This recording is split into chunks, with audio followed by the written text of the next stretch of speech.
Assalomu alaykum hurmatli kuzatuvchilar. Mana bugun Qoraqalpog'istondan Mahmud akamiz shaxsan o'zlari tashrif buyurganlar.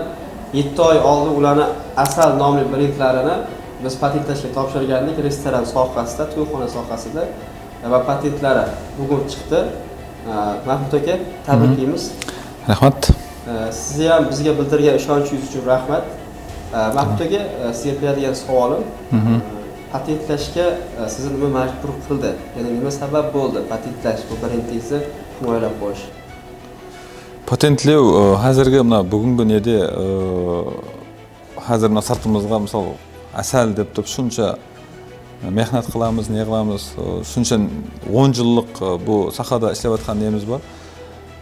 Agar ertaga bittasi asal deb turib boshqa odam patentlab olsa, shuncha mehnatimizni olib tashladigan vaqtda biz o'zimiz arxayn nima qilib o'tiruv uchun o'zlarimiz uchun patentlab qo'yib o'tamiz. Biroq boshqa yerda qo'yib nima qilganlarni aldirib, u yerda meni ishimiz yo'q. O'zlarimizning patentni asal degan xavfsizligimiz uchun asal deganimizni shuncha qilgan mehnatimizni ne'ilmoq uchun patentlab qo'yib o'tamiz.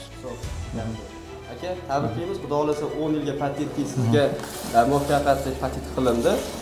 Mana asal brendi 10 yilga bu brend faqat restoran sohasi, to'yxona sohasida sizniki. Rahmat kattakan.